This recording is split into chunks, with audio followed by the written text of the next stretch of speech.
ত্রয়োদশ জাতীয় সংসদ নির্বাচনে ঢাকা ৮ আসন ছিল অন্যতম আলোচিত কেন্দ্র। এখানে মুখোমুখি হন বিএনপির হেভিওয়েট নেতা মির্জা আব্বাস এবং এনসিপির আলোচিত প্রার্থী নাসিরউদ্দিন পাটোয়ারি। জয় পেয়েছেন মির্জা আব্বাস, তবে হেরে গিয়েও আলোচনার কেন্দ্রবিন্দুতে রয়েছেন নাসিরউদ্দিন পাটোয়ারি। কেন এমনটা হলো এবং সত্যিই কি তিনি উচ্চকক্ষে যেতে পারেন? আজকের ভিডিওতে থাকছে পূর্ণ বিশ্লেষণ। তার আসনের নির্বাচনের ফলাফল বিশ্লেষণ।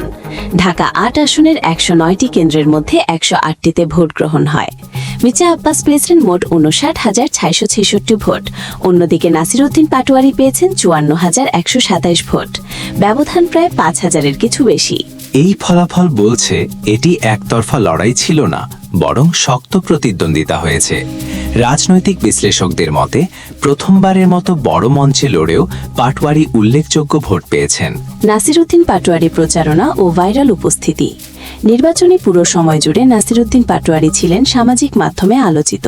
তার বিভিন্ন বক্তব্য, প্রতিপক্ষের সমালোচনা এবং রাজনৈতিক অবস্থান তাকে ভাইরাল প্রার্থী হিসেবে পরিচিত করে তোলে। বিশেষ করে তরুণ ভোটারদের মধ্যে তার গ্রহণযোগ্যতা নিয়ে আলোচনা ছিল ব্যাপক। ঢাকা ৮ আসনের ফলাফলের দিকে তাই জাতীয়ভাবে নজর ছিল। পরাজয় সত্ত্বেও অনেকে মনে করছেন এই নির্বাচন তার রাজনৈতিক পরিচিতির বহুগুণ বাড়িয়ে দিয়েছে।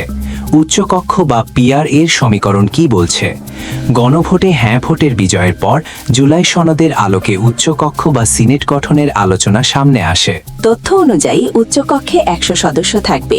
জাতীয় নির্বাচনে প্রাপ্ত ভোটের শতাংশ অনুযায়ী দলগুলো মনোনয়ন পাবে। ত্রয়োদশ নির্বাচনে এনসিপি পেয়েছে ২২,৬৯,৬৩১ ভোট, যা মোট ভোটের ৩.২১%। এই হিসেবে এনসিপির অন্তত ৩টি আসন পাওয়ার সম্ভাবনা রয়েছে। দলীয় সূত্রে জানা গেছে সম্ভাব্য তালিকায় সবচেয়ে আলোচিত নাম নাসিরউদ্দিন পাটোয়ারির, যদিও আনুষ্ঠানিক ঘোষণা এখনো হয়নি। প্রশ্ন হচ্ছে, পরাজিত প্রার্থী হয়েও কি তিনি সংসদীয় রাজনীতিতে প্রবেশ করতে যাচ্ছেন? বিশ্লেষকদের মতে গণভিত্তি, ভোটের পরিমাণ এবং প্রচারণায় সক্রিয় ভূমিকার কারণে দল চাইলে তাকে উচ্চকক্ষে মনোনয়ন দিতে পারে। তবে আরেকটি সম্ভাবনা রয়েছে, যদি তিনি ঢাকা সিটি কর্পোরেশনের মেয়র নির্বাচনে অংশ নেন, তাহলে উচ্চকক্ষের পথ ভিন্ন হতে পারে। অর্থাৎ রাজনীতির সমীকরণ এখনো খোলা। পরিশেষে বলা যায়, ঢাকা ৮-এ জয় পেয়েছেন মির্জা আব্বাস, কিন্তু রাজনৈতিক আলোচনায় জায়গা করে নিয়েছেন নাসিরউদ্দিন পাটোয়ারি। পরাজয় কি তার জন্য নতুন অধ্যায়ের সূচনা, নাকি উচ্চকক্ষই হবে তার পরবর্তী গন্তব্য? চূড়ান্ত সিদ্ধান্তের জন্য অপেক্ষা করতে হবে আরও অনেক সময়। আপনার মতে তিনি কি উচ্চকক্ষে যাওয়া উচিত, নাকি সরাসরি নির্বাচনী রাজনীতিতেই থাকা উচিত? কমেন্টে জানান আপনার মতামত।